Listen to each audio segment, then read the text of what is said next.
The Human Rights Commission has released a scathing review of the treatment of women in Australia's Defence Forces. The report found that sexual harassment and abuse exist across the Navy, Army and Air Force, creating a culture where women cannot flourish.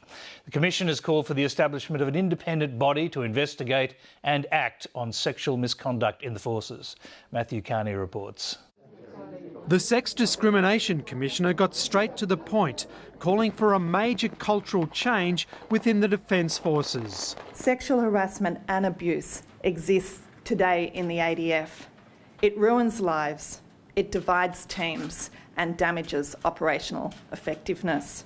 The review found 1 in 4 women in the ADF had been sexually harassed in the past 5 years, a similar rate to the wider community. But it says in many instances, complaints aren't lodged.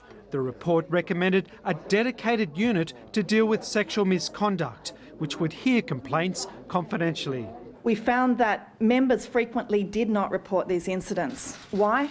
Because they feared that they'd be victimised, that their career would be jeopardised, that they'd not be believed, or that they would be subjected to a sometimes unresponsive chain of command investigation. The report found that women are vastly underrepresented in the Defence Forces, making up less than 14% of the workforce and less than 5% in senior ranks. Rigid career structures and acute occupational segregation impede women's progression.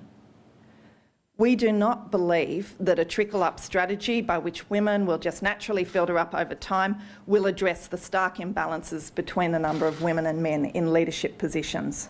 In all, the report makes 21 recommendations calling for public targets for the number of women to be recruited and moved into senior positions. Everything I've mentioned today comes down to one thing, and that is leadership.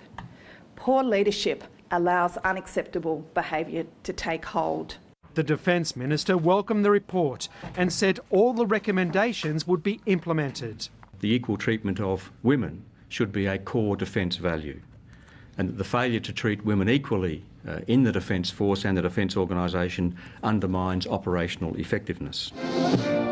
Defence Chief David Hurley broadly accepted the report's findings, which was triggered by the Skype sex scandal at the Australian Defence Force Academy. The extent of this report, combined with the 6 reviews conducted last year, leads me to believe that no other organisation or institution in Australia has been so exhaustively and publicly examined. In a year, the Defence Force will face an independent review of progress on the implementation of the recommendations. Matthew Carney, Lateline.